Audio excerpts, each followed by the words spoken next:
Hello friends, पिछले कुछ सालों में ऑनलाइन शॉपिंग की क्रेज बड़ी तेजी से बढ़ी है। अगर हम भारत की बात करें, ऑनलाइन बिजनेस रिसर्च के अकॉर्डिंग आज भारत 2023 में ई कॉमर्स बिजनेस का market 87,515.1 million US dollar predict की गई है, जो भारत को ई कॉमर्स की दुनिया में 7th लार्जेस्ट मार्केट में लिस्ट करता है, जिसके CAGR compound annual growth rate में 2027 तक 5.4% की ग्रोथ एक्सपेक्ट की जाती है। इसके according Indian e commerce market 2027 तक 108,060.8 मिलियन यूएस डॉलर तक इंक्रीज करेगी। आज हम बात करेंगे एक ऐसे ही ई कॉमर्स प्लेटफॉर्म के बारे में जो 100 मिलियन यूजर्स के साथ इंडिया की fastest growing e commerce industry मानी जा रही है, जिसका नाम है मीशो।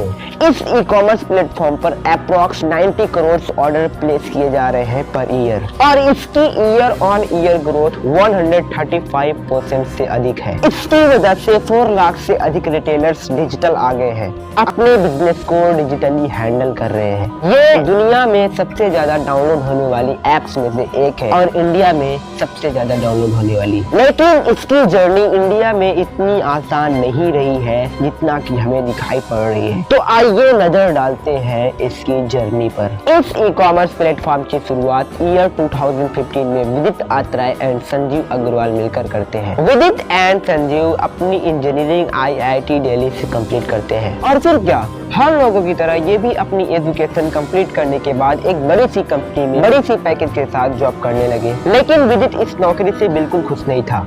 वो ऐसे लोगों की मदद करना चाहते थे जो अपने बिजनेस को स्केल करने की एबिलिटी नहीं रखते थे, और ऐसी औरतों की जो फाइनेंशियली इंडिपेंडेंट नहीं थी। वो कुछ ऐसा करना चाहते थे जहाँ पर वो पूरी तरह से इंडिपेंडेंट हो। और फिर दोनों विदित एंड संजीव अपनी जॉब से रिजाइन कर देते हैं जून 2015 को। बस वो इन्हीं सब आइडियाज के साथ अपनी कंपनी फैशनियर की स्टार्टिंग कर देते हैं दिसंबर 2015 को।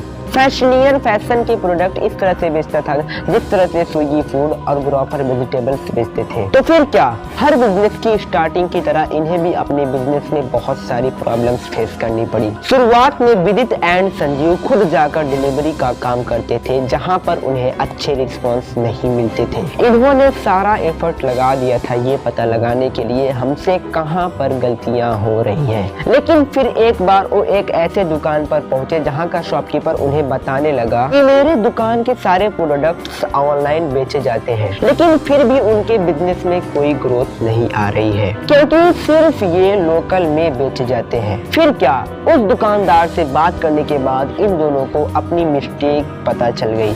मिस्टेक ये थी कि वो लोकल लोगों तक ही पहुंचने की वजह से वो बाहरी लोगों से कनेक्ट नहीं कर पा रहे थे, जिसकी वजह से उनका बिजनेस ग्रो नहीं हो पा रहा था। फिर वो बाहरी लोगों से कनेक्ट करने के लिए बहुत ही जी जान से मेहनत करने लगे। फिर जाकर फैशनियर से मीशो उनकी कंपनी स्टेब्लिश हुई। यहाँ पर मीशो जो नाम है, इसके पीछे की लॉजिक ये है, अधिकतर लोग अमेजोन और फ्लिपकार्ट से सामान महंगा होने की वजह से नहीं खरीद पाते थे, तो इन्होंने अपने ई कॉमर्स प्लेटफॉर्म पर अधिकतर सामान सस्ते में रखा, लोग इससे कनेक्ट कर पाए, इसी वजह से इन्होंने मीशो नाम रखा, यानी कि मेरी शॉप। तो फिर इसमें बहुत ही तेजी से बूम आया और विदिन 6 मंथ इसमें 1000 से अधिक रिटेलर्स ज्वाइन हो गए। डेट में इसमें 4 लाख से अधिक रिटेलर्स हैं।